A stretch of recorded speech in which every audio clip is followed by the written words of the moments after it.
আসসালামু আলাইকুম প্রিয় দর্শক। অন্য মঞ্চের আলাপ চাইতায় আপনাদের সকলকে আমন্ত্রণ জানাচ্ছি। নিউ ইয়র্ক ভিত্তিক আন্তর্জাতিক মানবাধিকার সংস্থা হিউম্যান রাইটস ওয়াচ এই প্রথম তারেক রহমান সরকার বা বাংলাদেশের 2024-এর জঙ্গি উত্থানের পর যেসব সরকার এসেছে তাদের বিরুদ্ধে বাংলাদেশের আওয়ামী লীগের রাজনৈতিক নেতাদের উপর যে মানবাধিকার লঙ্ঘন করা হচ্ছে আদালতের মাধ্যমে সেটার ব্যাপারে একটা প্রতিবেদন তারা তাদের ওয়েবসাইটে 28 তারিখ, জুলাই মাসের 28 তারিখ প্রকাশ করেছে। এই প্রতিবেদনটাকে সুস্পষ্টভাতে বলা হয়েছে যে তারেক রহমানের সরকার রাজনৈতিক প্রতিশোধ পরায়ণতা গ্রহণ করছেন আদালতকে ব্যবহার করে এই আইসিটিতে আওয়ামী লীগের নেতাদের বিচার করে। প্রতিবেদনটা বেশ বড়, আমি একটু পড়ি আপনাদের জন্য। আমি এটা বাংলায় তর্জমা করেছি এবং একটু পড়ি। হিউম্যান রাইটস ওয়াচ আজ বলেছে, বাংলাদেশের কর্তৃপক্ষ দেশের আন্তর্জাতিক অপরাধ ট্রাইব্যুনালে আন্তর্জাতিক আইনি মানদণ্ড সমুন্নত রাখতে ব্যর্থ হয়েছে। এসব ব্যর্থতা ভুক্তভোগীদের ন্যায় বিচার থেকে বঞ্চিত করা, আইনের শাসনকে দুর্বল করা, রাজনৈতিক বিরোধীদের অন্যায়ভাবে কারারুদ্ধ করা এবং অতীতের অধিকার লঙ্ঘনের পুনরাবৃত্তির ঝুঁকি তৈরি করেছে। 27 জুলাই প্রসিকিউটররা মানবতা বিরোধী অপরাধ ও গণহত্যার অভিযোগে 41 জনের বিরুদ্ধে অভিযোগ দাখিল করেন।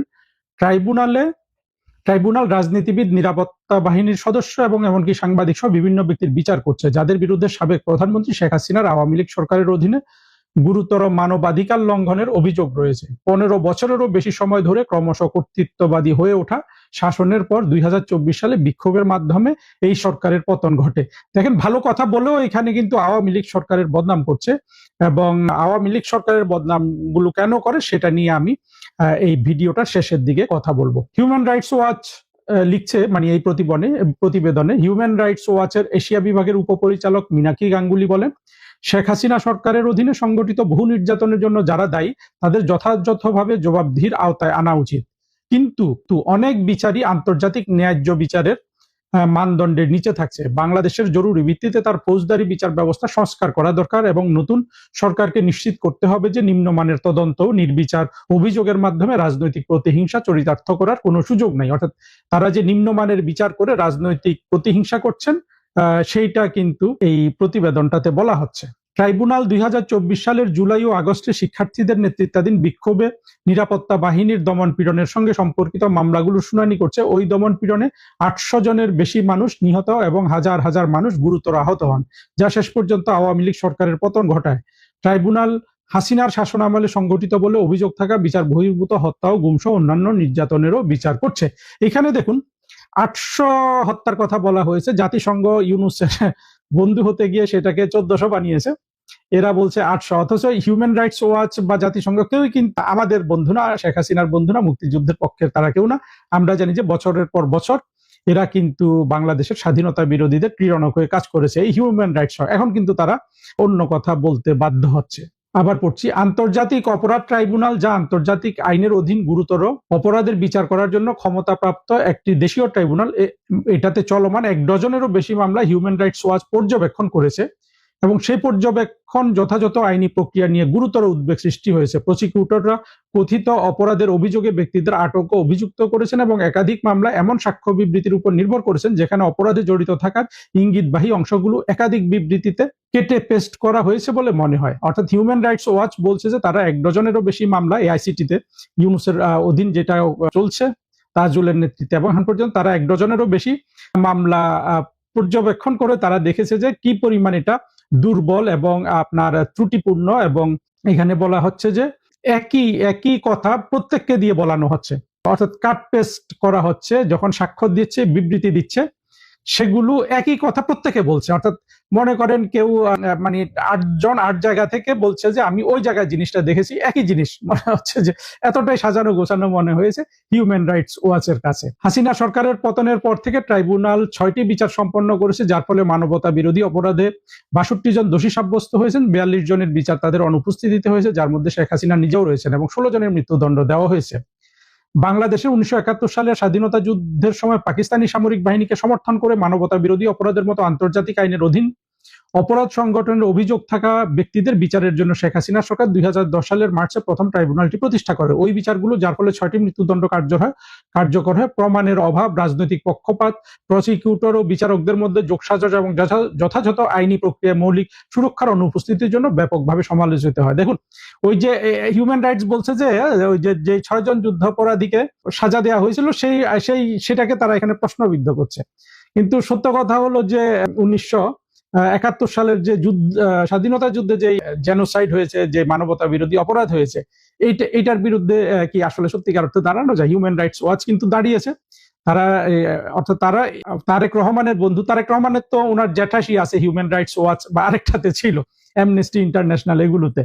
অর্থাৎ বিএনপি এবং জামাতের লোকে কিন্তু এগুলা ভর্তি। শেখ হাসিনা সরকারের সমালোচনা করছে, আইসিটির অরিজিনাল উদ্দেশ্য সম্পর্কে সমালোচনা করছে, কিন্তু তারপরও কিন্তু তারা বলছে, অর্থাৎ তারেক রহমান এবং জামাতের বন্ধু হওয়ার পরেও কিন্তু হিউম্যান রাইটস ওয়াচ বলছে যে এখন দেখা যাচ্ছে যে বর্তমান সরকারগুলি, অর্থাৎ 2024-এর পর সরকারগুলি গুরুতরভাবে এই এই আইসিটির মামলাগুলোকে গুরুতরভাবে তারা মানে বিচার শাস্তি যেটা করছে পুরোটাই জালিয়াতির মাধ্যমে করছে, এবং কোনো ধরনের অর্থাৎ যাদের বিচার করা হচ্ছে তাদেরকে কোনো ধরনের সুযোগই দেওয়া হচ্ছে না, গড়পড়তা প্রতিহিংসা পরায়ণ ভাবে বিচার করছে। মুশকিল মানে যেটা দেখার বিষয় হলো যে হিউম্যান রাইটস ওয়াচ পর্যন্ত, যারা সবসময় দেখা গেছে বাংলাদেশের স্বাধীনতা বিরোধীদের বন্ধু, তারাও কিন্তু বর্তমানে এখন তো তারেক রহমানের সরকার, ওনার বিরুদ্ধে বলতে হয়, তারা যেইভাবে আইসিটির মামলা পরিচালনা করছে এবং প্রতিশোধ নিচ্ছে আওয়ামী লীগের নেতাদের বিরুদ্ধে, বিচার বিভাগ অর্থাৎ বিচার বিভাগ, আইসিইউটিও তো বিচার বিভাগেরই একটা অংশ, বিচার বিভাগকে এক্সপ্লয়েট করে, সেটা এখন আর হিউম্যান রাইটস ওয়াচও কিন্তু তারেক রহমান সরকারের বন্ধু হয়েও আসলে আপত্তি না জানিয়ে আর পারছে না। 2024 সালে বিক্ষোভকারীদের আন্দোলনে হাসিনা সরকারের পতনের পর একটি অন্তর্বর্তী সরকার ট্রাইব্যুনাল পরিচালনাকারী আইন সংশোধন করে এবং এখতিয়ারের অধীনে অপরাধগুলোর সংজ্ঞা আন্তর্জাতিক মানদণ্ডের সঙ্গে সামঞ্জস্যপূর্ণ করার জন্য পরিবর্তন আনে। তবে হিউম্যান রাইটস ওয়াচ দেখতে পায় এসব সংশোধনী একই ধরনের অপরাধ নিয়ে কাজ করা আন্তর্জাতিক আদালতগুলোর সমতুল্য যথাযথ আইনি প্রক্রিয়া কার্যপদ্ধতিগত মান নিশ্চিত করতে ব্যর্থ হয়েছে। প্রধানমন্ত্রী তারেক রহমানের বাংলাদেশ জাতীয়তাবাদী পার্টির নেতৃত্বাধীন বর্তমান সরকার 2026 সালের ফেব্রুয়ারিতে নির্বাচিত হয়ে এবং আর কোনো সংশোধনী আনেননি। এই কথার মানে হলো যে ইউনূস একটা ভাব দেখিয়েছিল যে সে এই আইসিটির ব্যবস্থাপনা সংক্রান্ত আইন যুগী করছে, আন্তর্জাতিক মানের করছে, এটা সারা পৃথিবীকে দেখিয়ে শেখ হাসিনা সহ সবার বিচার শুরু করেছে। কিন্তু ইউনূস যে বিশ্ব বাটপার, এই কথাটা এখানে বললে আমি খুশি হতাম।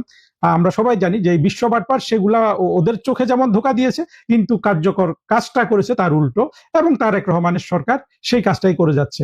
অর্থাৎ আন্তর্জাতিক আদালতগুলোর সমতুল্য যথাযথ আইনি প্রক্রিয়া কার্যপদ্ধতিগত মান নিশ্চিত না করে ইউনূস করার কথা বলে উল্টোটা করেছে, আর তারেক রহমানের সরকার একই জিনিস চালিয়ে যাচ্ছে। তারপরে লিখছে, ট্রাইব্যুনাল পরিচালনাকারী আইন এখনো প্রসিকিউটরদের কোনো প্রমাণগত ন্যূনতম মানদণ্ড পূরণ না করে ব্যক্তিদের গ্রেপ্তারের নির্দেশ দেওয়ায়, আটক রাখার লিখিত কারণ না জানিয়ে মাসের পর মাস বন্দীদের আটক রাখার এবং পৃথক কোনো আদালতে অন্তর্বর্তী আপিলের কোনো অধিকার না দেওয়ার সুযোগ দেয়।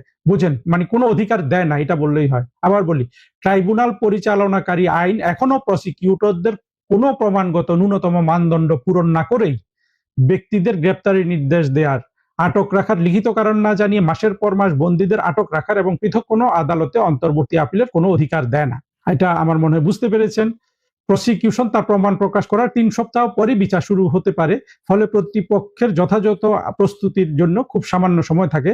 আসামির অনুপস্থিতিতে বিচার যথাযথ সুরক্ষা ছাড়াই অনুষ্ঠিত হয়, যার মধ্যে আসামির নিজের পছন্দের আইনজীবী দিয়ে প্রতিনিধিত্ব পাওয়ার অধিকার অন্তর্ভুক্ত, এবং ট্রাইব্যুনাল প্রতিরক্ষা আইনজীবীদের সাক্ষীদের জেরা করার সক্ষমতা সীমিত করে।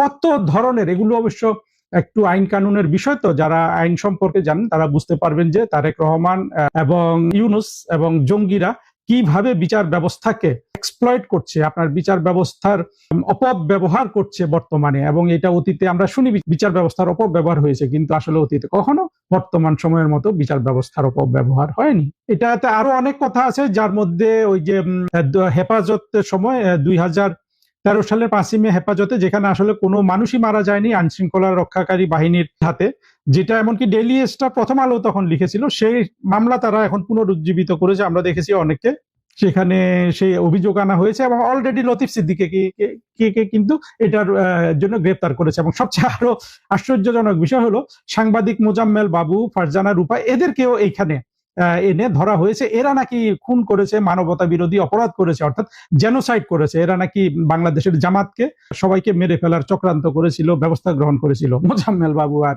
ফারজানা রূপা, কি অদ্ভুত ব্যাপার না?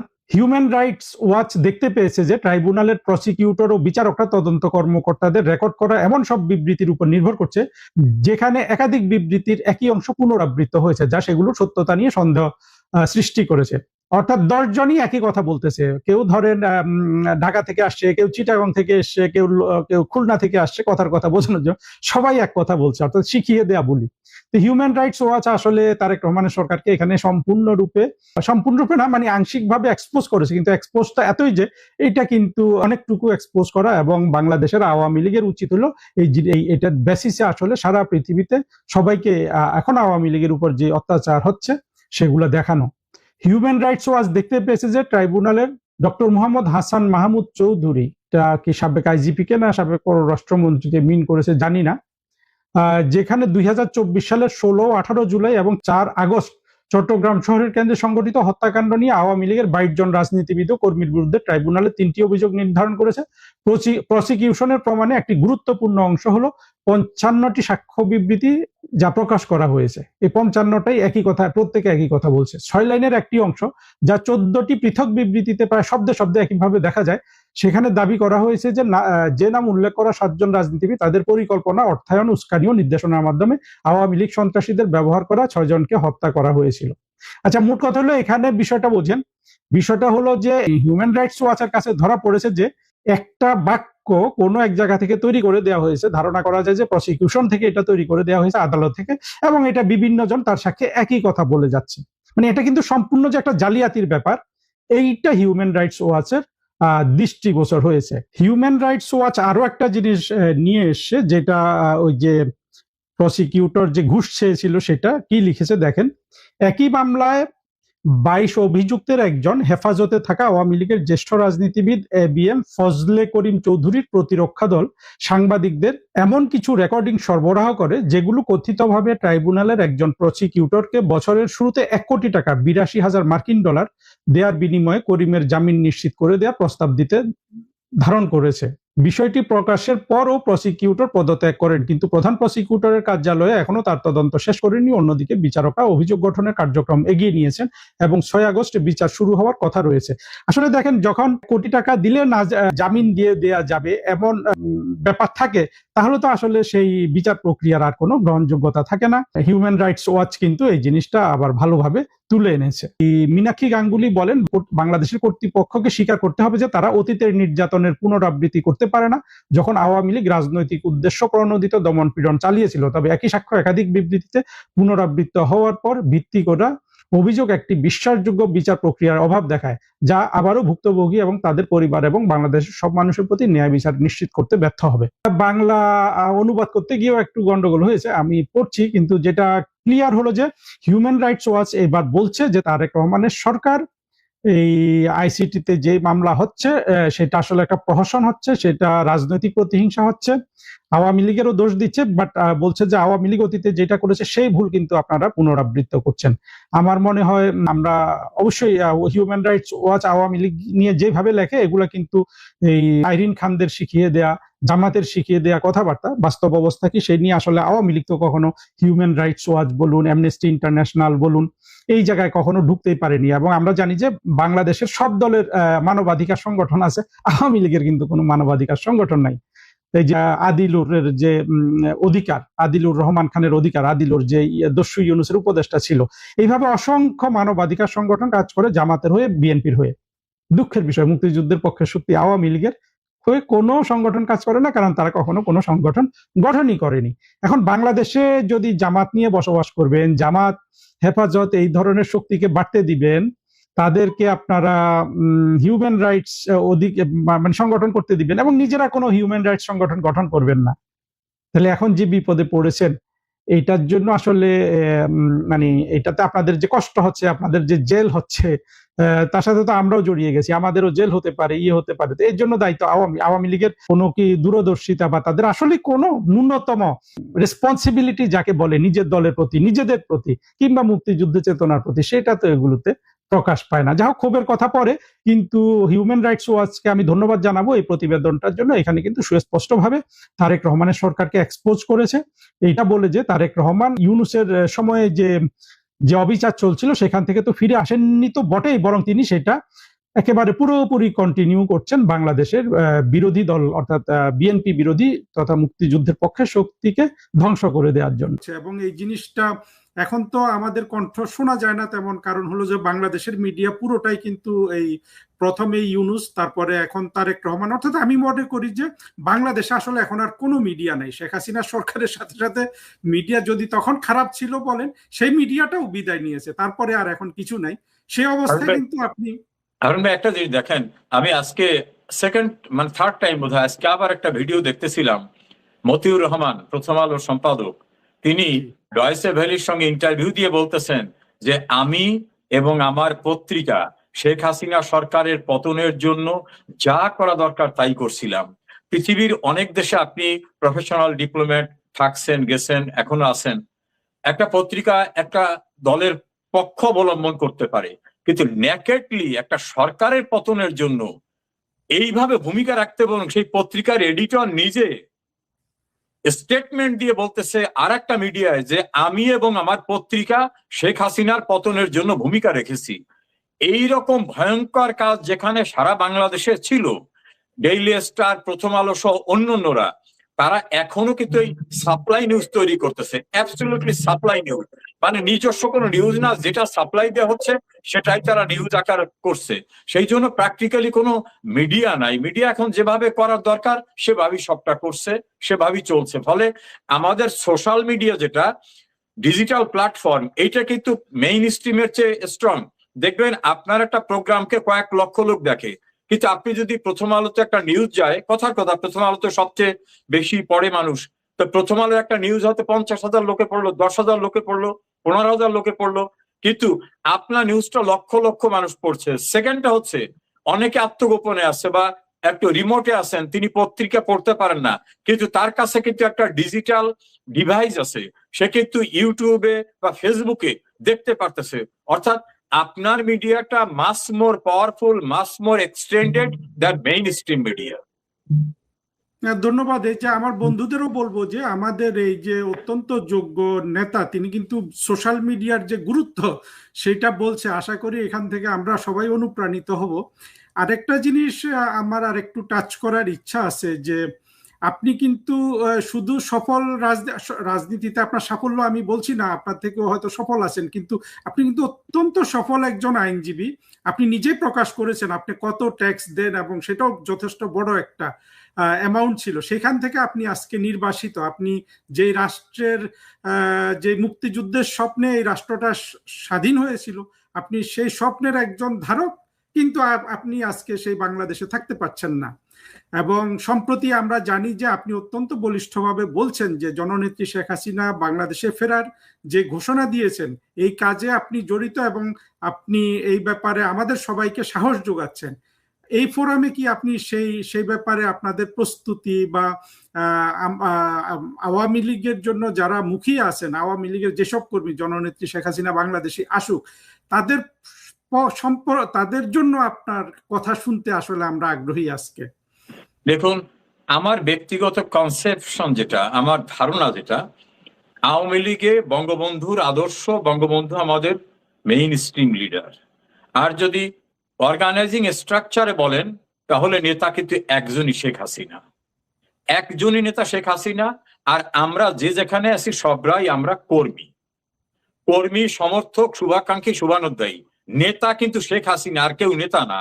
হয়তো তার অর্গানাইজিং স্ট্রাকচারে কাজ করার জন্য তিনি একটা স্ট্রাকচারাল বডি করছেন, কেউ সাধারণ সম্পাদক, কেউ প্রেসিডিয়াম মেম্বার, কেউ joint secretary, that is different thing. আমি নিজে কিন্তু হারুন ভাই আওয়ামী লীগের অতি সাধারণ একজন সদস্য। একসময় আমি পার্টির লিগাল অ্যাফেয়ার্স সেক্রেটারি ছিলাম, এখন আমি একেবারে সাধারণ একজন সদস্য। এই জন্য আমি মনে করি আমি একজন কর্মী। আর ভালোবাসার জায়গাটা হলো, শেখ হাসিনা কিন্তু কে কিভাবে নেবেন জানি না, কিন্তু আমার স্টাডি, আমি প্রায় 40 বছর আইন প্রফেশন এবং রাজনীতি বিশ্লেষণ করি, পর্যবেক্ষণ করি। শেখ হাসিনা নিজের যোগ্যতায় তার রাজনীতির পরিসর কিন্তু 58 বছর, 58 ইয়ার্স তিনি রাজনীতির সঙ্গে ইনভলভ। এর ভিতরে দীর্ঘদিন আওয়ামী লীগের president, prime minister, opposition leader, ছাত্র সংসদের নির্বাচিত ভিপি থেকে শুরু করে প্রতিকূলতা ফেস করা, 20 বার মৃত্যুর মুখোমুখি হওয়া, সর্বশেষ 2004 সালের 21 আগস্ট গ্রেনেড হামলার ভিতর থেকে আল্লাহ রব্বুল আলামিন তাকে বাঁচিয়ে রাখা, 2024-এর 5 আগস্ট নিশ্চিত মৃত্যুর মুখ থেকে আল্লাহ মনে হয় তাকে তার কুদরতি শক্তি দিয়ে বাঁচিয়ে রাখছেন। এই শেখ হাসিনা সম্পর্কে আমার কনসেপ্ট হলো যে তিনি একটা অভিজ্ঞ রাজনীতিক, তিনি দূরদৃষ্টি সম্পন্ন রাজনীতিক, তিনি সর্বোচ্চ পরিশ্রম করা রাজনীতিক, তিনি ইন্ডিয়ান সাবকন্টিনেন্টের সবচেয়ে বেশি সময় রাজনীতির সঙ্গে সম্পৃক্ত থাকা একজন রাজনীতিক। তিনি একজন ভিশনারি লিডার, তার একটা মিশন আছে যে কোথাও টার্গেট নিয়ে যাব। তার চেয়ে বেস্ট পেট্রিয়টিক লোক আপনি চ্যালেঞ্জ করেন, আমি প্রমাণ করতে চাই তার চেয়ে বেস্ট পেট্রিয়টিক পাবেন না। আপনি একজন প্রফেশনাল ডিপ্লোম্যাট, বেস্ট ডিপ্লোমেসিতে শেখ হাসিনার ধারে কাছাকাছি তার চেয়ে বেস্ট ডিপ্লোমেসিতে পাবেন না। যে লোকটা এইভাবে একটা পড়ে যাওয়া বাংলাদেশ, প্রাকৃতিক দুর্যোগের সিম্বল, দুর্নীতির স্টিগমা লাগানো সেই দেশটাকে যে আজকে অন্ন, বস্ত্র, বাসস্থান, চিকিৎসা, শিক্ষায় যে ফান্ডামেন্টাল নিডসটা সেটা ফুলফিল করে প্রতিটি মানুষের নিডসকে পূরণ করছে। ধরেন আপনার এই টকশোতে দীর্ঘ সময় কথা বলা যায় না, ছোট্ট করে বলি, 125টা কর্মসূচির মাধ্যমে তিনি সোশ্যাল সেফটি নেটওয়ার্ক বাস্তবায়ন করছেন। অর্থাৎ বিধবার ভাতা, প্রতিবন্ধীর ভাতা, স্বামী পরিত্যক্তর ভাতা, মুক্তিযোদ্ধার ভাতা, 125টি কর্মসূচির মাধ্যমে। যার বাড়ি নাই তাকে উনি নিজের টাকায় বাড়ি করে দিচ্ছেন, যার ভূমি নাই সরকারি ভূমি রেজিস্ট্রেশন করে দিচ্ছেন, যার মুক্তিযোদ্ধা তার ঠিকানা নাই তার জন্য নতুন কোনো ব্যবস্থা দরকার সেটা তিনি করে দিচ্ছেন।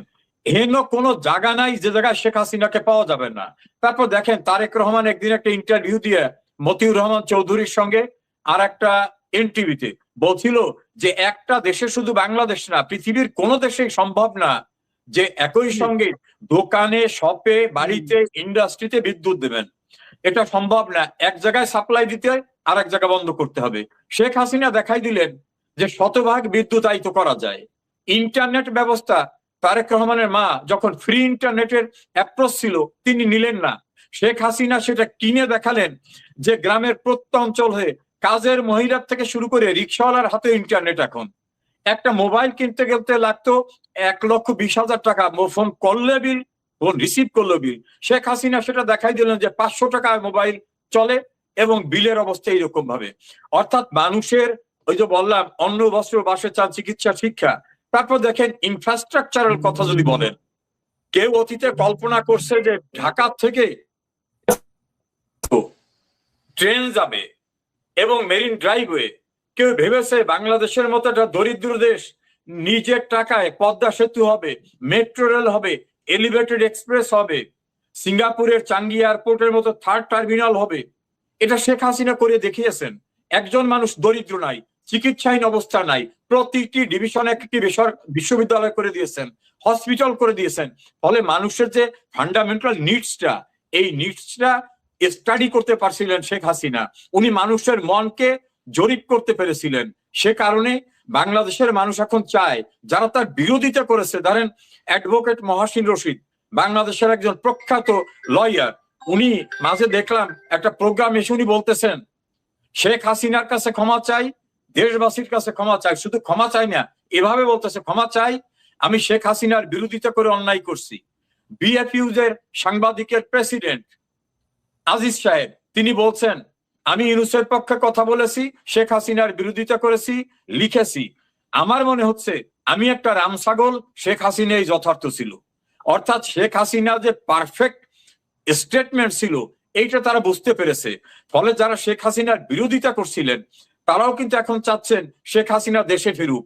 আর শেখ হাসিনার শুভাকাঙ্ক্ষী যারা, ধরেন আওয়ামী লীগ করে না, NAP, Communist Party, Workers Party, Jasad, Basad, বিভিন্ন দল করে না মুক্তিযুদ্ধের পক্ষের, তারাও কিন্তু সারাদিন শেখ হাসিনাকে গালিগালাজ করতো, আরে মুক্তিযুদ্ধের চেতনার কথা বলে উনি একা সবকিছু করে। তারা এখন বলতেছে যে আসলে মুক্তিযুদ্ধের চেতনাকে যদি সিকিউর করতে হয়, সেভ করতে হয়, প্রোটেক্ট করতে হয়, শেখ হাসিনার কোনো বিকল্প নাই। সে কারণে শেখ হাসিনার বাংলাদেশের প্রত্যাবর্তন তার জন্য না, দেশের জন্য অনিবার্য হচ্ছে। এবং যারা তার বিরোধিতা করছিলেন তারাও বলছেন শেখ হাসিনা দেশে আসুক, তাকে ছাড়া এই বাংলাদেশকে ধরে রাখা যাবে না। যেটা বলতেছিলাম যে দিন শেষে ভারত, আওয়ামী লীগ এবং আমেরিকার একটা সুসম্পর্ক হবেই। তখন দেখবেন এখন যারা আমেরিকাকে বলেছে পরীক্ষিত বন্ধু, যেমন জামাত বলেছে, তারপর অন্যান্যরা যারা খুশি আছে, ঠিক এটার যখন উল্টা ঘটবে তারপরেই দেখবেন যে এই বিএনপি, জামাত, হেফাজত, চরমনাই পীর, আমার ভাবির ছেলেরা তখন কি বলবে জানেন? এই যে সব কাফের একসাথে হয়েছে, যে ভারত আর আমেরিকা সব কাফের, ইসলাম এই জন্যই বলেছে মুসলমানদের সাথে বন্ধুত্ব করো না। এখন কিন্তু তাদের কাছে বন্ধুত্ব খুব ভালো লাগতেছে। আপনি বরং দেরি হয়ে গেছে, 2 বছর অনেক সময়, প্রায় 2 বছর হতে চললো, প্রায় 2 বছর, তাই না? প্রায় 6 মাস, অর্থাৎ ডিসেম্বর আসতে আসতে তো 2 বছর প্লাস। আপনার এরা এই মুহূর্তে 2 বছরই তো, এই তো আগস্ট মাসেই তো, আগস্ট মাসে 5 তারিখ আসলে তো 2 বছর হয়ে গেল। তো এই 2 বছর আর 2 বছর কয়েক মাস হয়ে যাবে ডিসেম্বর আসতে আসতে। এতদিন বরং আমেরিকা বসে আছে, এটাই বেশি। কারণ এই মুহূর্তে পাকিস্তানের যেভাবে প্রভাব বাংলাদেশে পড়েছে, তুরস্কের প্রভাব যেভাবে বাংলাদেশে পড়েছে, সেই সাথে চায়নার যে প্রভাব পড়েছে, আপনি শুধু চায়নার কথা লেগেছেন, আমেরিকা কিন্তু চায়নার সাথে কম বিশ্বাস করে পাকিস্তানকে। সে পাকিস্তানকে নিয়ে খেলে, যেমন একজন সাপুরে, সে কিন্তু সাপ নিয়ে খেলে, তার বাক্সতে সাপ থাকে, কিন্তু সে কিন্তু সাপকে বিশ্বাস করে না। আর যদি বিশ্বাস করে, তার কিন্তু দাঁত ভেঙে তারপরে রাখবে, অবিষাক্ত করে তারপরে রাখবে। নিশ্চয়ই বিষাক্ত সাপকে, আমি সাপুরদের সাথে চলেছি, আমি সাভারের সাপুরে সহ জামালপুর, ময়মনসিংহে যে সমস্ত সাপুরেরা আসতো তাদের সাথে চলতাম এক সময়। তারা কিন্তু খুবই সতর্ক থাকে, বিষাক্ত সাপ থাকে না তা কিন্তু না, বিষধর সাপকে তারা মজবুত করে আটকে রাখে। যেগুলো অবিষধর সেগুলোর তারা গুরুত্ব দেয় না, যেগুলো তাদের ভাষায় বিষদাঁত ফেলে দেওয়া হয়। তো বিষদাঁত ফেলে দিলেও কিন্তু ঝুঁকি থাকে, যে কোনো সময় তার বিষ সেই আবার ফিরে আসতে পারে। সেই জন্য কিন্তু তার একটা ভয় কাজ করে তাদের।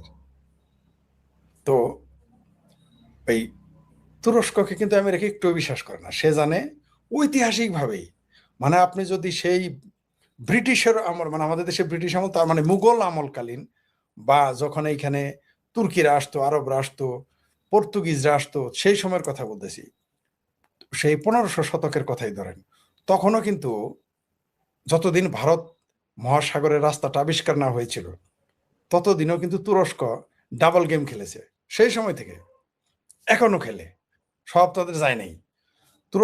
তুরস্ক নিজেও ডাবল এজেন্ট, পাকিস্তান নিজেও ডাবল এজেন্ট।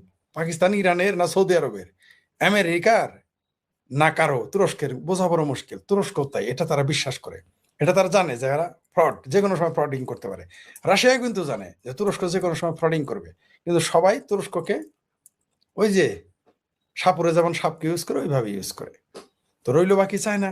তো এখন একদিকে এই বাংলাদেশটা যদি এখন তুরস্ক এবং পাকিস্তানের আন্ডারে চলে যায়, অলরেডি গেছে, এইখানে যদি মৌলবাদ মাথা চারা দিয়ে উঠে, মৌলবাদ মাথা চারা দিয়ে উঠলে কার ক্ষতি বেশি হবে? সবার আগে ইউরোপ আমেরিকার ক্ষতি হয়। আমরা সেটা দেখেছি কিভাবে তাদের লাভও হয় কিছু কিছু ক্ষেত্রে দেশ আক্রমণের জন্য, কিন্তু লস হতে হয়। টুইন টাওয়ার কখন ভেঙেছে? যখন মৌলবাদ মধ্যপ্রাচ্যে, আফগানিস্তানে বেড়ে গিয়েছিল, তখন না টুইন টাওয়ার ভেঙেছে?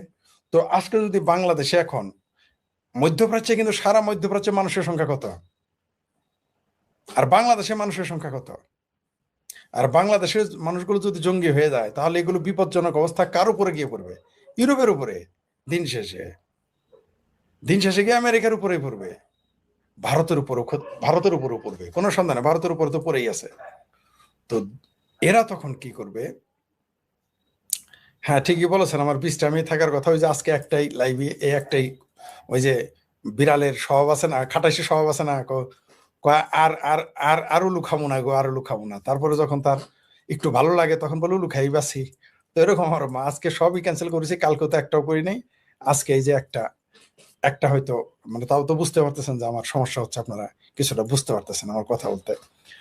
মানে আমাকে ফোন লাইভে তো দূর কথা, আমার ফোন রিসিভ করার পর্যন্ত না করে দিয়েছে, যে কোনো কারোর সাথে যেন 2-3 মিনিটের উপরে কথা না বলি, এইভাবে ডাক্তার নিষেধ করে দিয়েছে। মানে এই গত সোমবারে তো বলেছিলাম যে দেখা করবো ডাক্তার, এইবার দেখে আরো রাগ করেছে আমার উপরে।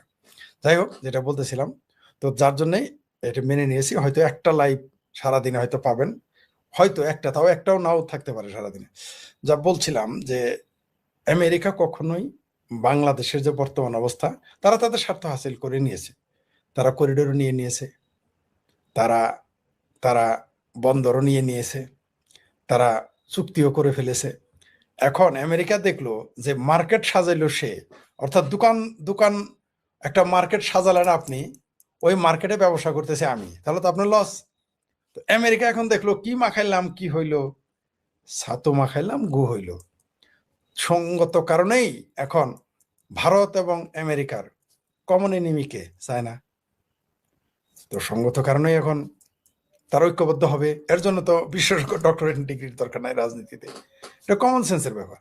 নিঃসন্দেহে পশ্চাৎরা ভারতের বিরোধিতা করতে চাইবে, কোনো সন্দেহ নাই, কিন্তু তার মানে এই না তারা চায়নাকে ঢুকতে দিবে। আবার এখানে ভারতে কিন্তু দুই দিকে, অনেকেই বলতেছে ভারত চাপে আছে, ভারত কিন্তু দুই দিকে সুবিধাপ্রাপ্ত। এখানে আমি ভারতকে উইন উইন পজিশনে দেখতেছি। চায়নাও কিন্তু চাইবে না যে আমেরিকা এখানে প্রতিষ্ঠিত হোক, এটাও কিন্তু একটা ব্যাপার আছে। চায়না, কারণ ভারত তো চায়নার তুলনায় দুর্বল শক্তি, তো দুর্বল শক্তিকে আবার তারা ওয়েলকাম জানাবে। কিন্তু আমেরিকা তো অত্যন্ত সবল শক্তি, তাকে তো ওয়েলকাম জানাবে না আমেরিকা, চায়না। তো এইখানে আরেকটা জটিলতা সৃষ্টি হবে। অন্যদিকে আমেরিকার সেম কেস, যে ভারত দরকারে উঠে আসুক, কিন্তু চায়না যেন আর শক্তিশালী না হয়। চায়না যেন বাংলাদেশ সহ, আপনি যেটা বললেন, যেটা আমার সাথে আপনার অফ দ্য রেকর্ডে কথা হলো, সেটা হলো যে সমুদ্র এরিয়া, জলসীমানা দেখেন, পুরো আরব সাগর থেকে শুরু করে, পুরো আরব সাগর থেকে শুরু করে ভারত মহাসাগর হয়ে অস্ট্রেলিয়া পর্যন্ত। অনেকে হয়তো এটা জানে না, আমি অনেক এটা নেভিরা জানে, আমি অনেক বিশেষজ্ঞদের সাথে বাংলাদেশে কথা বলছি, বুধ এটা জানে না। সেটা আরব সাগর থেকে একেবারে ভারত মহাসাগর হয়ে অস্ট্রেলিয়া পর্যন্ত, এগুলো কর্তৃত্ব কিন্তু ভারতের, এবং এখানে ভারত কিন্তু খুব শক্তিশালী। তো এখন চায়না যদি এখানে ঢুকে যায়, তাহলে এটা আমেরিকার জন্য ঝুঁকিপূর্ণ হয়ে যাবে। সঙ্গত কারণে আমেরিকা কোনো না কোনো একটা সময়, এই যে আপনি পাশ্চাত্যের কূটনীতিবিদদের দৌড়ঝাঁপ দেখতেছেন, সেটা আমেরিকার হোক ইউরোপের হোক, তারা যে বাংলাদেশ ভারত সহ বিভিন্ন জায়গায় দৌড়াচ্ছে। আমার ভাবির ছেলেদের কাছে কখনো যায় এই পাশ্চাত্যের রাষ্ট্রদূতরা, কখনো মামুনুল হকের মতো জঙ্গির কাছে যায়, কখনো বাংলাদেশের ধর্মমন্ত্রী নোটিশ ছাড়াই নিজেই দেখা করতে যায় তাদের সাথে, কখনো বিএনপির সাথে দেখেন। আবার ওইদিকে আপনি যেটা শেষে লিখেছেন যে শেখ হাসিনা আপনি লিখেছেন, সবগুলোর সাথে একটা মিল আছে এখানে, কোথাও না কোথাও একটা বিনি সুতার মালা আছে। জননেত্রী শেখ হাসিনা বলতে পারতেন আমি আসবো, বা যেটা তিনি বলে এসেছেন যে আমি আসবো, এটা নিয়ে কত তারা ট্রল করেছে দেখলাম। বাংলাদেশে যত চিঙ্কুবাম আছে, বিএনপি, জামাত, হেফাজত, বাবির পোলারা কত ট্রল করলো, কিন্তু যখন তিনি ডেট ফিক্সড দিলেন তখন বললেন আসতে দিব না। এখন আবার একটু সুর পাল্টেছে দেখলাম, যে অবশ্য আমি ফেসবুকে নাই, নিউজে নাই, দেখতে পারতেছি না, তাই অনেক কিছু জানি না। তো যতটুকু সংক্ষিপ্ত সময় দেখেছি, তারা এখন বলতেছে শেখ হাসিনা আসলে জেলে ভরবে, তাকে ফাঁসি দিবে। কেউ বলতেছে ফাঁসির দড়ির সাথে নিয়ে আসেন, আগে বলছে ফাঁসির দড়ি তারা রেডি রেখেছে, এখন বলছে ফাঁসির দড়িও নিয়ে আসেন। কয়েকদিন পরে এটাও বলতে পারে যে আপনি জল্লাদও নিয়ে আসেন, এটাও বলতে পারে, কারণ অলরেডি বলে ফেলেছে কোনো নেতা। তো জননেত্রী শেখ হাসিনা কিন্তু আসলে দড়ি নিয়ে আসবেন, জল্লাদও নিয়ে আসবেন। কাদের জন্য? যারা জুলাই সন্ত্রাস ঘটিয়েছে, যারা মনে করতেছে জননেত্রী শেখ হাসিনা এইখানে ফাঁসি নেওয়ার জন্য আসতেছেন, আত্মসমর্পণ করার জন্য আসতেছেন। কোনো একজনকে, কার যেন লেখা আমাকে দেখলাম একটু এক সময়, হঠাৎ করে নজরে পড়লো, যে তিনি আসলে নাকি খালেদা জিয়ার মতো জেলে থাকবেন। খালেদা জিয়ার শেখ হাসিনা এক না, ওই বিএনপি কে সিগারেটের বাইরে হতে পারে নাই বলে শেখ হাসিনাকে আটকানোর পরে আওয়ামী লীগকে সিগারেটের মধ্যে থাকবে না। যতই তোমরা আওয়ামী লীগের অফিস দখল করাই করো, সেনাবাহিনী ব্যারাকে ফিরে গেলে, এই যে একজন এখানে লিখেছেন ভারত কোথায় নিম্ন শক্তি। ভাই, চায়নার সাথে তো নিচু শক্তি নাকি? চায়না তো পরাশক্তি। নিচু শক্তি বলতে কি বুঝাইছি? আপনি কি বুঝলেন এখানে? সামরিক শক্তিতে চায়নার সমান এটা বুঝাইছি। আর ভারত অবশ্যই তো পরাশক্তির নিচে, তাই না? সেটা বুঝাইছি ভাই। ভারতের যদি এত শক্তি থাকতো, তাহলে বাংলাদেশ যেভাবে গালি দেয়, যেমন বিএনপির এত শক্তি কিন্তু ভাবির পোলারা গালি দিতে দিতে কমায় পাঠায় দিছে, তেমনি ভারতকে নিয়ে যেভাবে বলে বাংলাদেশের হাঁপানি রোগী, যক্ষার রোগী, কাজের লোক, তারপর রিক্সাওয়ালা, টেম্পোওয়ালা, তারপর আমার ভাবির পোলারা সহ শুরু করে যেভাবে আপনাদের গালি দিয়েছে, তারা ভারত দখল করবে, 7 সিস্টার দখল করবে। আপনারা কিন্তু একটা শক্ত কথা বলতে পারেন নাই। তা আপনাদের কি বলবো, আমি উষা শক্তি বলবো আপনাদের? আপনারা তো নিচা শক্তি ভাই, ভারত তো নিচা শক্তি। আমাকে যদি কেউ এসে মা তুলে গালি দেয়, বাপ তুলে গালি দেয়, আমার দিয়ে রাস্তা দিয়ে গালি দেয়, আমার যদি ক্ষমতা থাকে আমি বসে থাকবো? আমি তো শর্টকানা দিয়ে চাপা সোজা করে ফেলবো। কখন আমি কৌশল নিব? যখন আমি আসলেই দুর্বল। কখন আমি চাণক্য নীতি নিব? যখন আমি আসলেই দুর্বল। সেই জন্য বলেছে ভারত দুর্বল শক্তি। দুর্বল শক্তি না হলে ভারতের কথায় বাংলাদেশ এগুলো যদি ভারত যদি ভারতের অর্ধেক ক্ষমতা ধর থাকতো বাংলাদেশ, এতদিন তো ভারত দখল করে ফেলাইতো। সেই জন্য বলছি ভারত নিঃস্ব শক্তি। আমি ভুলটা বলছি কোথায়? সামরিক শক্তিতে যদি সত্যি এত শক্তি থাকতো, তাহলে বাংলাদেশ এগুলো কথা কিভাবে বলে আমাকে বুঝাই বলেন। হয় আপনারা অবশ্যই দুর্বল, আর না হয় আপনাদের কূটনীতি দুর্বল। এটা তো মেনে নিতে হবে ভাই। সারা জীবন গালাগালি করলো আপনাদের তারেক রহমানরা, আপনারা দাওয়াত দেন নাই? তারেক রহমান কিন্তু আপনাদের দাওয়াত দেন যে নরেন্দ্র মোদীজি, অমিত শাহজি আসেন। বলছে কি বাংলাদেশ? বলে নাই, আপনারাই বলেছেন। নিশ্চয়ই ওই যে আমি যেটা ঘন ঘন বলি চাণক্য নীতি ব্যবহার না, সবসময় চাণক্য নীতির মধ্যে এটাও আছে যে হয় যে তোমাকে ক্ষতি করতে চাইবে ওই রাস্তা থেকে তুমি অন্য রাস্তায় চলে যাবে, অথবা তাকে উপরে ফেলে দিতে হবে। দুটোই বলেছে। তা আপনি বারবার সরে যাচ্ছেন, অর্থাৎ আপনাকে কেউ কুত্তার মতো ঘেউ ঘেউ করতেছে, আপনি বারবার পথ ছেড়ে দেন, তার মানে ওই কুকুর সরানোর ক্ষমতা আপনার নেই। সেই জন্য বলেছি, সেই জন্যই কথা বলেছি। আপনি আর চায়না তো পরাশক্তি, সে তো সুপার পাওয়ার, স্বীকৃত। ভারত তো এখন স্বীকৃত না ভাই। আপনি খুব কষ্ট পাইলেন এই কথা বলাতে। আমারই তো ভাই আমার লোকজন ভারতের দালাল বলে, আমারই তো নরেন্দ্র মোদীর দালাল বলে, বিজেপির দালাল বলে ভাই। আমিও তো চাই না ভারত নিচে, কিন্তু ভারত এখানে প্রমাণ করে দিয়েছে সে শক্তিতে দুর্বল। বেলুসেরা 75 বছর যাবৎ ভারতের সহযোগিতা চাইতেছে, নেহরু থেকে শুরু করে এখন পর্যন্ত প্রকাশ্যে সহযোগিতা কেন করতে পারেন না? আমেরিকা তো করে, রাশিয়া তো করে, আপনারা করেন না কেন? তার মানে আপনারা দুর্বল, এটা মেনে নিতে হবে। এটা তো সত্য। এতে লজ্জা পাওয়ার কি আছে? শক্তি অর্জন করেন আরো, তাহলেই হয়ে যাবে ভাই। যেটা বলতেছিলাম এইখানে, এই যে হ্যাঁ না, কত বছর এগিয়ে আছে সেটা জানি না, কিন্তু চীনে এগিয়ে আছে, অনেক এগিয়ে আছে, কোনো সন্দেহ নেই। এগুলা ভাই বললেন না, এই যে বলছেন কুকুরের জন্য মুগুর রেডি আছে, আমরা কুকুর হতে পারি, এগুলো বাজে কথা বললেন না ভাই। এগুলো হলো ভাই ওই যে মানে কি বলবো, পালিশ করা কথা। এগুলো হলো পালিশ করা কথা। আপনি মুরত নাই ভাই, এটা স্বীকার করতে আপনার তো লাগে কেন? এগুলো বলেন কেন ভাই? কি কমেন্ট করেন ভাই? রিয়েলি মুরত নাই তাই এটা করতেছেন? রিয়েলি মুরত নাই? যাদের মুরত আছে তারা এগুলো শুনবে না, তারা সোজা মুগুর মারবে। ভাই আপনি আসলে মুরত নাই, এটা মানতে হবে। ওই যে হত্যা করেন না, কুকুর হত্যা করবেন না, প্রাণী হত্যা না, ভালোবাসেন, এগুলো বাজে কথা, এগুলো আমাকে শিখায়েন না ভাই। আপনারা অনেক শক্তিশালী। বাংলাদেশের হিন্দুদের কথা বাদ দিলাম, এরা অন্য দেশে থাকে, এরা বাংলাদেশের 3য় শ্রেণীর নাগরিক হিসেবে থাকে, যদিও তারা স্বীকার করে না, তারা নিজেরাও স্বীকার করে না, এই দেশের সরকার স্বীকার করে না। তো পশ্চিমবঙ্গ থেকে আপনারা মমতা ব্যানার্জির ক্ষমতায় থাকতে মুর্শিদাবাদ 3টা জেলা থেকে পালাইছিলেন কেন? ওখানে তো ভারত সরকার ছিল। 90 সালে কাশ্মীর থেকে 5 লক্ষ কাশ্মীরি পণ্ডিত পালাই আসছিল কেন? আর লক্ষ লক্ষ মানুষ মারা গেছিল কেন? কি করেছেন আপনারা? এখানে এসে এইখানে এসে উল্টাপাল্টা কথা বলেন, মানে নিজের খুব বীরত্ব দেখান, এগুলো আমাকে বুঝায়েন না। আপনি যে ভারতীয় না, আপনার সাথে আমি ভারত সম্পর্কে অনেক বেশি জানি, আমার শিখায়েন না ভাই। ভারত সম্পর্কে লেকচার আপনার সাথে আমি 10 ঘন্টা বেশি দিতে পারবো, ওগুলো আমার শিখে। আপনার সামরিক শক্তি, আপনাদের কূটনীতি, বাংলাদেশে যারা সবচেয়ে বেশি পড়ে ভারত সম্পর্কে, আমি তাদের একজন। বলবো না যে আমি একা, আমি তাদের একজন ভাই।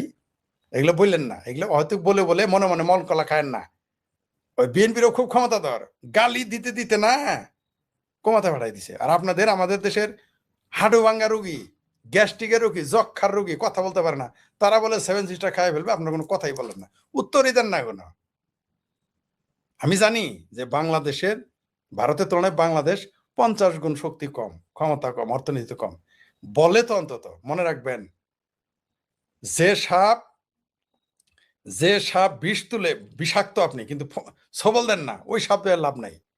কিন্তু যে সাপ বিষাক্ত নয়, ধরা সাপ দেখলেও কিন্তু মানুষ দৌড় দেয়। গোখরা সাপ দেখলে অনেকে, তো আমি ছোটবেলায় গোখরা সাপ হাতে নিয়েছিলাম। কেন নিয়েছিলাম? সে ঘুমিয়েছিল। ছোটবেলায় আমি নিজে গোখরা সাপ ধরে ফেলেছিলাম, আমি ওটাকে মাছ মনে করেছিলাম। আমি ওটাকে শৈল মাছ বা টাকি মাছ মনে করে ধরেছিলাম, কারণ কি সে ঘুমন্ত। তো ঘুমন্ত থাকলে গোকরা সব মাছ ধরে ফেলে মাছ মাসে, আমি তার প্রমাণ। তারপরে আমি যে কিভাবে বাঁচলাম সেদিন, আমাদের আত্মীয় স্বজন, আমার মা তো অজ্ঞান হয়ে পড়ে গেছিল সাথে সাথেই, আর আমাদের আত্মীয় স্বজন তারা এসে ওই সাপ পরে মারে, গোকরা সাপ ছিল। আরেকটা উদাহরণ দেই, আপনাদের চাণক্য নীতিও আমি কম পড়ি নাই ভাই। আপনার যদি শক্তি থাকে, আপনি যদি প্রকাশ না করেন, আপনি ঠেলা খাবেনই, কেউ ঠেকাইতে পারবে না। আপনার যদি পরিচয় না জানে, আপনি ক্ষমতাধর। আপনার ধরা সাপ দেখলে সবাই লিঙ্গের ধরে টান দেয়, কিন্তু গোকরা সাপের কেউ দেয় না। কারণ কি, যারা মাছ মারতেন ছোটবেলা আমার মতো, নিশ্চয়ই তা জানেন যে আমরা মাছ ধরতে গিয়ে লেঙ্গুর, কিন্তু যদি গোকরা সাপ পড়তো কি করতাম, বা দাঁড়াই সাপ পড়লে কি করতাম, তখন তো নিজেরা উঠে দৌড় দিতাম, তাই নয় কি? নিঃসন্দেহে তা। আরেকটা জিনিস বলি, জার্মান কোনোদিনই রাশিয়া আক্রমণ করার সাহস পাইতো না, কখনোই পারতো না, যদি রাশিয়া তার ক্ষমতা প্রয়োগ করতো, যদি তার শক্তি প্রকাশ করতো। দ্বিতীয় বিশ্বযুদ্ধের হিস্ট্রি পড়ে দেখেন, হিটলার মনে করেছিল যে সোভিয়েত ইউনিয়ন আসলেই দুর্বল, তার জন্য সে গিয়ে সেখানে হামলা করেছিল। নাহলে হিটলারকে এত পাগল নাকি ওখানে হামলা করবে? কারণ রাশিয়া একটা ভুলের জন্য তাদের 10 কোটি লোক মারা গেছে রাশিয়ার, কারণ তারা শক্তিমত্তা প্রকাশ করে নাই। রাশিয়া জিতেছে, সোভিয়েত ইউনিয়ন জিতেছে, কিন্তু দ্বিতীয় বিশ্বযুদ্ধে মৈত্রী শক্তি হিসেবে তখন আমেরিকা ব্রিটেন মিলে হিটলার একটা দেশ, সে যে আক্রমণটা করলো, ইতিহাস পড়েন, শুধুমাত্র একটা ভুল, যে হ্যাঁ, শক্তি প্রকাশ না করার কারণেই হিটলার হামলা করেছিল। হিটলার যদি জানতো সোভিয়েত ইউনিয়ন এত শক্তিশালী, জীবনও যাইতো না। এই যে বাংলাদেশ এত ঘাউ করতেছে, বাংলাদেশের যারা পেয়ারা পাকিস্তানি, তুরস্কের চামচামি করে, এই যে ভারতের এত গালি দেয়, যদি ঠিক মতো মুগুর মারতো, কেউ কথা বলতো? কেউ বলতো না, কারণ জানে কিছু বলবে না বা করতে পারে না। দুইটাই হইতে পারে, হয় ভারত কিছু করার ক্ষমতা রাখে না, অথবা কিছু বলবে না, তো দুইটাই তো আপনার লস। আরে ভাই, একটা গ্রামের ইউনিয়নের মেম্বারের গালি দিলে ভাই চামড়া ছুলে ফেলায়। একটা মেম্বার একটা গ্রামের মেম্বার যদি হয়, তার গ্রামে তার এলাকায় যেতে পারবেন না আপনি, প্রয়োজনে সে আপনার ল্যাং মারবে। এরকম গালাগালি দিয়ে কিছু করেন না, আবার বলতেছেন এখানে এসে আমার জ্ঞান দিতে আসছেন, তাহলে তো ভাই সমস্যা। ভাই পড়তে হয় না, অপ্রাসঙ্গিক ভাবে অনেক কথা বলতে হলো। জি, তারা জানেন বাংলাদেশের রাজনীতিতে প্রতি মুহূর্তেই নাটকীয় মোড় নেয়। তবে এবার যে চিত্রনাট্য রচিত হচ্ছে তা শুধু একটি রাজনৈতিক দলের নয়, বরং পুরো দেশের ভাগ্যাকাশে বড় ধরনের বিপর্যয় ডেকে আনতে পারে। সোজা কথায় বলতে গেলে বাংলাদেশের রাজনীতিতে কি একটি বিপ্লবী সরকার প্রতিষ্ঠার অদৃশ্য নীল নকশা ক্রমশ বাস্তবায়নের দিকে এগিয়ে যাচ্ছে? বিএনপি কি না বুঝে একটি মহা বিপদের দিকে হেঁটে যাচ্ছে? আর সেই বিপদের কেন্দ্রে কি রয়েছে ডক্টর মোহাম্মদ ইউনূস? এই মুহূর্তের বিশ্লেষণে আমরা এমন কিছু ভেতরের খবর ও রাজনৈতিক সমীকরণ নিয়ে কথা বলবো যা শুনলে আপনি ভাবতে বাধ্য হবেন। পুরো ভিডিওটি শেষ পর্যন্ত দেখুন, কারণ এর প্রতিটি রাজনৈতিক চাল অত্যন্ত গুরুত্ব বহন করে। দর্শক, আপনারা লক্ষ্য করে থাকবেন, সম্প্রতি গণমাধ্যমে বেশ কিছু ফরমাইশি প্রতিবেদন হঠাৎ করে প্রকাশ পাওয়া শুরু হয়েছে। এসব প্রতিবেদনের মূল বার্তাটা কি? বার্তা হলো ডক্টর মোহাম্মদ ইউনূস নাকি অত্যন্ত নিরপেক্ষ এবং দেশ পরিচালনায় নাকি তিনি চরম সফল, তাই তাকেই নাকি বাংলাদেশের পরবর্তী রাষ্ট্রপতি করা উচিত। একবার ভাবুন তো, রাজনৈতিক পট পরিবর্তনের পর আওয়ামী লীগের মনোনীত সাবেক রাষ্ট্রপতি মোহাম্মদ শাহাবুদ্দিন যখন ইতিহাস হয়ে গেছেন, ঠিক তখনই বঙ্গভবন কবজায় নেওয়ার এই নতুন নীল নকশা সাজানো হচ্ছে। অনেকে হয়তো ভাবছেন এতে বিএনপির সমস্যা কোথায়? আসল খেলাটা এখানে। কদিন আগেও আমরা আন্তর্জাতিক মানবাধিকার ব্যক্তিত্ব আইরিন খানের নাম আলোচনায় শুনেছিলাম। তাছাড়া বিএনপির নিজস্ব যারা বিএনপির রাজনৈতিক নেতা, মির্জা ফখরুল ইসলাম আলমগীর থেকে শুরু করে আরো যারা আছেন, তাদের নাম শুনছিলাম রাষ্ট্রপতির তালিকায়। কিন্তু হঠাৎ করে যেন নাড়াচাড়া শুরু হয়ে গেছে ইউনূসের রাষ্ট্রপতি হওয়ার ব্যাপারে। এই আইরিন খান কিংবা বিএনপি নেতৃত্ব তাদের আড়াল করে হঠাৎ ডক্টর মোহাম্মদ ইউনূসকে বিএনপির ঘাড়ে চাপানোর এক মেটিকুলাস বা অত্যন্ত নিখুঁত ষড়যন্ত্র শুরু হয়েছে। বিএনপি যদি এই ফাঁদে পা দেয় বা ডক্টর ইউনূসকে বঙ্গভবনে বসানোর সম্মতি দেয়, তবে বিএনপি নিজের পায়ে নিজে কুড়াল মারবে। আসসালামু আলাইকুম রহমতুল্লাহি ওয়া বারাকাতুহু। সম্মানিত দর্শক, আগস্ট মাসের 5 তারিখকে আমরা 36শে জুলাই বলে অভিহিত করছি। গত 2 বছর হলো এটি বাংলাদেশের একটি অনন্য আবিষ্কার। আগস্ট মাস সম্রাট অগাস্টাস সিজারের নাম অনুসারে হয়েছে। এবং তিনি প্রথম এই যে ইংরেজি মাস, যেটাকে সেই সিজারিয়ান ক্যালেন্ডার বলা হয়, জুলিয়াস সিজারের যে গণনা পদ্ধতি সেই অনুযায়ী তিনি ইংরেজির এই 12 মাস এর যে নাম, এই নামগুলো তার জমানাতে প্রতিষ্ঠিত হয়। তো এর মধ্যে তার নাম অনুসারে একটি মাসের নাম হয়, সেটা হলো আগস্ট মাস। আর জুলাই মাসটা হলো তার নানা জুলিয়াস সিজারের নাম অনুসারে হয়। তো জুলাই এবং আগস্ট পাশাপাশি। জুলিয়াস সিজারের নাতি যেমন অগাস্টাস সিজার, এবং তিনি রোমান সাম্রাজ্যের ইতিহাসে প্রথম ডিক্টেটর এবং প্রথম সম্রাট, রাজতন্ত্রের প্রতিভূ। তো সেই জুলাই এবং আগস্টকে সারা দুনিয়া যেটা পারেনি, একত্র করতে পারেনি, নানাকে নাতিকে একত্র করতে পারেনি, কিন্তু আমরা সেই জুলাই এবং আগস্টকে একত্র করে ফেলেছি। আগস্ট মাসের 5 তারিখে আমরা 36 জুলাই বানিয়ে ফেলেছি। এই যে বিস্ময়কর আবিষ্কার, এই বিস্ময়কর আবিষ্কার কেবলমাত্র বাংলাদেশেই সম্ভব। আর এই ধরনের বুদ্ধি শুদ্ধি একমাত্র বাংলাদেশের মানুষের মন থেকে আসে। আমরা একমাত্র জাতি, আমরা পাতা দিয়ে বাঁশি বাজিয়ে মানুষকে অবাক করে তুলি, মোহনবাসী বানাই, পাতার বাঁশি। আমরা একমাত্র জাতি। আমাদের যে পুরুষের শক্তিমত্তা, সেই শক্তিমত্তা প্রদর্শনের জন্য আমরা যেভাবে মালকোচা দিয়ে আমরা কাপড় পরি বা একটা গামছা দিয়ে লজ্জাস্থান ঢেকে তারপরে কাজ করি, মা বোনেরা সামনে দিয়ে যায়, এবং এটা নিয়ে আমাদের কোনো বোধ নেই। এরকম অদ্ভুত অদ্ভুত জিনিসগুলো আছে। আমরা হয়তো ওইভাবে এরোপ্লেন আবিষ্কার করতে পারিনি, আমরা ফেসবুক আবিষ্কার করতে পারিনি, আমরা ইলন মাস্কের যে সকল এই যুগের তার যে সকল বিস্ময়কর আবিষ্কার রয়েছে সেগুলো আমরা করতে পারিনি। So what? কিন্তু আমাদের তো নিজস্ব সংস্কৃতিতে অনেক কিছু আবিষ্কার করার আছে। আমরা নিজেরা নিজেদের জন্য গান বানিয়েছি, এমন দেশটি কোথাও খুঁজে পাবে না কো তুমি, সকল দেশের সেরা সে যে আমার জন্মভূমি। তো এই যে সকল দেশের সেরা বা সকল দেশের রানী সে যে আমার জন্মভূমি, এটা আমাদের একটা বাঙালির আর্থতৃপ্তি। তো সেই 36শে জুলাই আর কদিন পরে আসছে, আগস্ট মাসের 5 তারিখে। যদি আপনি ক্যালেন্ডারের পাতা উল্টান, বেশি না, বছর 2 আগে, অর্থাৎ 2024 সনের আগস্ট মাসের 5 তারিখ যদি ধরেন, আমরা ছিলাম পৃথিবীর সবচেয়ে হ্যাপিয়েস্ট একটা নেশন। 5 তারিখ দুপুরের পর যখন প্রচারিত হলো শেখ হাসিনা চলে গেছেন, মানুষ উদার হয়ে গেল, সবাই যে যার ঘর থেকে বেরোলো।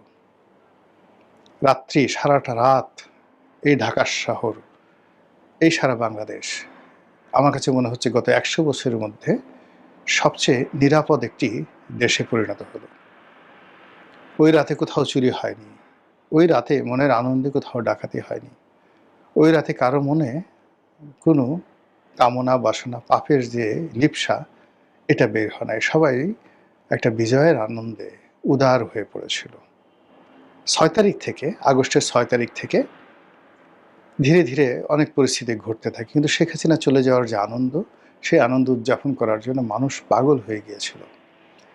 কিন্তু 2025 সনের আগস্ট মাসের 5 তারিখে এসে আমাদের সেই আনন্দ 1%ও ছিল না।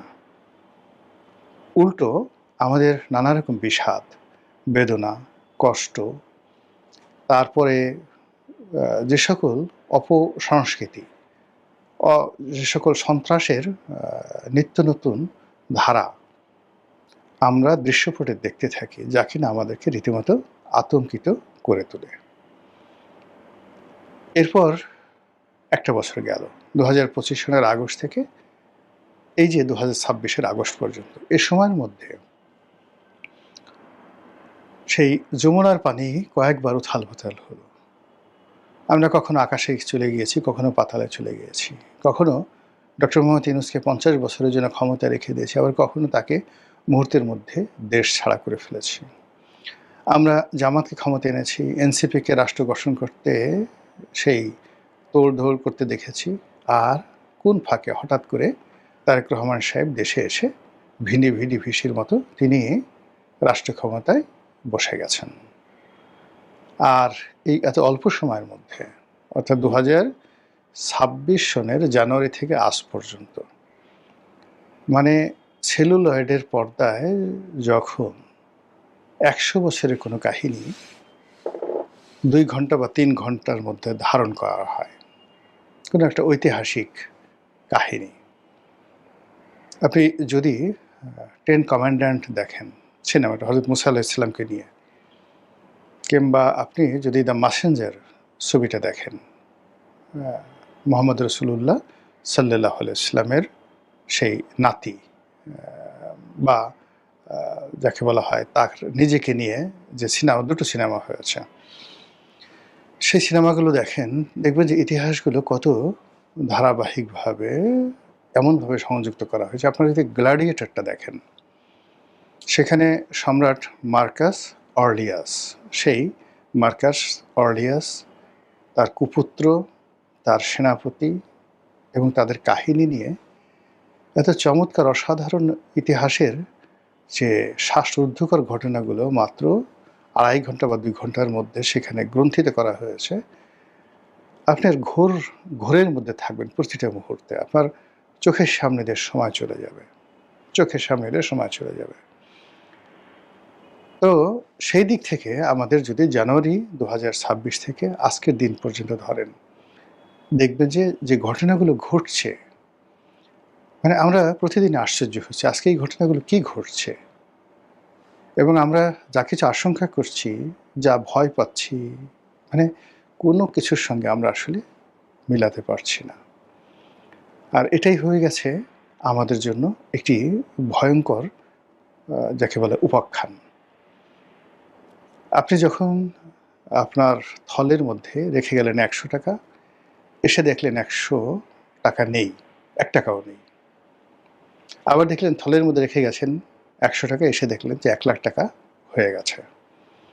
এরকম যখন হয় তখন মানে চারিদিকে আপনার লোকজন, আপনি লজ্জায় কথা বলতে পারছেন না, মাথা চাপড়াতে পারছেন, আনন্দ প্রকাশ করতে পারছেন। এরকম দুটো ঘটনা, থলের মধ্যে একটা টাকা নেই, আর থলের মধ্যে যা রেখে গেছেন তার সেই টাকা ভর্তি। আশেপাশের সব লোক, মেহমান, ঘরে যারা আপনার প্রিয়জন, তারা সবাই আসছে। আপনি যেরকম আচরণ করবেন, লজ্জাকে লুকানোর চেষ্টা করবেন, ভয়কে লুকানোর চেষ্টা করবেন, ঠিক এখন বর্তমান পরিবেশ পরিস্থিতিতে আমাদের অবস্থা তাই হয়েছে। বাতাসে বহু কথা ভেসে বেড়ায়, বহু জিনিস এই বাতাসে যে গন্ধ ছড়ায়, বহু শব্দ বাংলাদেশের প্রান্ত থেকে প্রান্ত, অস্বাভাবিক কতগুলো শব্দ, অস্বাভাবিক কতগুলো ঘটনা প্রতিনিয়ত ঘটে যাচ্ছে। কিন্তু এগুলো নিয়ে টু শব্দ, রাস শব্দ করা আমাদের পক্ষে সম্ভব হচ্ছে না। এর কারণ হলো আমরা একটা চলচ্চিত্রের, সিনেমার একটা ঘোরের মধ্যে আছি। আগে যেটা বললাম সেটা হলো যে 2024 সনের আগস্ট মাসের 5 তারিখে, যেটিকে 36 জুলাই বলা হচ্ছে, সেদিনের আনন্দ তার 1% তার 1 বছর পরে ছিল না, কোনো আনন্দই ছিল না। অধিকন্ত এমন কতগুলো, সে মবের কথা বলেন, গালাগালির কথা বলেন, তারপরে নিত্য নতুন মানে যাকে বলে কতগুলো বেয়াদবের উত্থান বলেন, অনেকগুলো অশ্লীল অশ্রাব্য গালাগালির কথা বলেন, তারপরে রাষ্ট্রীয় কর্মকাণ্ড থেকে শুরু করে যা কিছু আছে সেগুলো সব ইউটিউবারদের হাতে, ফেসবুকারদের হাতে, বট বাহিনীর হাতে, মানে পুরো ফেসবুক এবং ইউটিউব আসলে সরকার চালাচ্ছিল। সেখান থেকে যখন একটি নির্বাচন হলো, যা কিছু হলো, আমরা এত দ্রুত হয়ে গেল যে আমরা আসলে আমাদের যে এক্সপেকটেশন এবং স্বপ্নের যে জায়গাগুলো সেগুলো আমরা একত্র করতে পারলাম না। এরই মধ্যে সরকারের প্রায় 6টি মাস চলে গেল, আবার নতুন করে আগস্ট মাসের 5 তারিখ আসছে। এর মধ্যে জুলাই মাস ধরে সারা দেশে মোটামুটি, এটি কি সিস্টেমেটিক, এটি কি ঘটানো হচ্ছে না এমনিই ঘটছে, এটি কি আল্লাহর গজব নাকি মানুষের সৃষ্টি করা কোনো বিপর্যয়? প্রতিটি রাজনৈতিক দল তছনছ হয়ে যাচ্ছে অন্তর্দ্বন্দ্বে, কলহে, বিবাদে। প্রতিটি রাজনৈতিক দলের মধ্যে পারস্পরিক অবিশ্বাস, অর্থাৎ নিজেদের মধ্যে অবিশ্বাস এবং প্রতিপক্ষের প্রতি অবিশ্বাস। প্রতিটি রাজনৈতিক দলের মধ্যে অন্তর্কলহের পাশাপাশি তাদের মধ্যে জিঘাংসা, ক্রোধ, ক্ষোভ এমন আকার ধারণ করেছে যেটা শেখ হাসিনার জামানাতেও ছিল না। এখন বিএনপির যারা লোকজন রয়েছে তাদের একটা বিরাট অংশ বাটাম দিতে চাচ্ছে। প্রতিপক্ষ যারা আছে, আমি কারো নাম বললাম না, তাদেরকে বাটাম দিতে চাচ্ছে। বড় বড় বাঁশ দিয়ে সেই নলিগুলো আছে, হাত পায়ের নলিগুলো আছে, সেই নলির জায়গা মতো বাঁশ দিয়ে পিটাতে চাচ্ছে। এবং ইতিমধ্যে আপনি হবিগঞ্জে দেখেছেন যে সেখানে যে মারামারি হয়েছে, সেই মারামারি কাকে মেরেছে আমরা জানি না, কিন্তু পাঞ্জাবি পরা সাদা একজন মানুষ, লম্বা ছিল একজন মানুষ, তাকে তার হাতের কনুইয়ের উপরে বিশাল লম্বা বাঁশ দিয়ে যেভাবে একটা বাড়ি দেওয়া হয়েছে। তো সেই লোকটি, যেটা দেখলাম যে মারামারি ফেরানোর জন্য বা বীরত্ব দেখানোর জন্য যেভাবে সিনা উঁচু করে নেতাগিরি দেখাতে আসছিলেন, ঠিক যখনই তার সেই কনুইয়ের উপরে বাঁশের বাড়ি পড়লো, অমনি একটা ছোট বাচ্চা ছেলে যেভাবে চিৎকার করে ওঠে, ওরে মা গো, ওরে বাবা গো, গেলাম গো, মরে গেলাম গো, আমার হাড্ডি ফাটাই দিছে গো, ঠিক ওইরকমভাবে সে তার আঘাতপ্রাপ্ত জায়গাতে হাত রেখে তিনি উল্টো দৌড় দিচ্ছিলেন। আর যেই উল্টো দৌড় দিচ্ছিলেন, যে তাকে প্রথম বাড়ি মেরেছিল উত্তেজিত হয়ে, কিন্তু তারপরে সে মুহূর্তের মধ্যে থেমে গিয়েছিল যে দ্বিতীয় বাড়িটা সে মারার জন্য সাহস পাচ্ছিল না। কিন্তু যেই নেতা ভয় পেয়ে গেলেন, নেতা যখন উল্টে দৌড় দিলেন, তখনই পেছন দিক থেকে শুরু হলো আবার বাঁশ ডলা, দেদার্স একটার পর একটা বাঁশ। সেই মায়ের দৃশ্য দেখে খুশি হয় নাই বাংলাদেশে এমন খুব কম লোক আছে। বেশিরভাগ মানুষ খুশি হয়েছে। সবাই এখন এমন মা শালাকে, ধর শালাকে, ডলা দে, আলহামদুলিল্লাহ, এটা আগেই দেওয়া উচিত ছিল, ইত্যাদি ইত্যাদি বিভিন্ন কথাবার্তা চলছে। এই যে মানুষের মধ্যে, মানে এক পক্ষ বাঁশ ডলা দিতে চাচ্ছে, বাঁশ দিয়ে পিটাতে চাচ্ছে, আর এক পক্ষ দৌড়াতে চাচ্ছে, ভয় পাচ্ছে।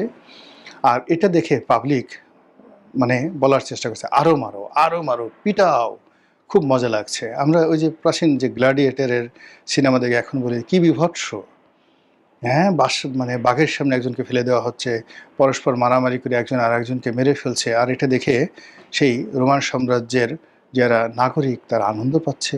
প্রায় 1 লাখ লোক স্টেডিয়ামে বসে এই খেলা দেখে আনন্দ পাচ্ছে। এটা কি ধরনের অসভ্যতা নেই? তো এই কথাগুলো আমরা যারা বলতাম, এখন আমরা সেই যুগে প্রবেশ করেছি। এখন আমাদের এই সমস্ত দৃশ্য দেখতে ভালো লাগে এবং আমরাও বলছি ওইভাবে বাটাম মারো, জোরে জোরে বাটাম মারো। শুধু কি তাই, আমরা আমাদের যারা প্রতিপক্ষ, অপছন্দের মানুষ, তাদের একান্ত ব্যক্তিগত জীবন, তারপরে তাদের যেটা বলা হয় বেডরুমের দৃশ্য, তারপরে তাদের যে কর্মকাণ্ড, একান্ত ব্যক্তিগত কর্মকাণ্ড, এগুলো একেবারে জাস্ট পর্ণ সিনেমার মতো গিলে গিলে আমরা দেখছি আর সমালোচনা করছি, আরও দেখতে চাই, আরও দেখতে চাই, আর কার কার আছে, আর কত বেশি হতে পারে।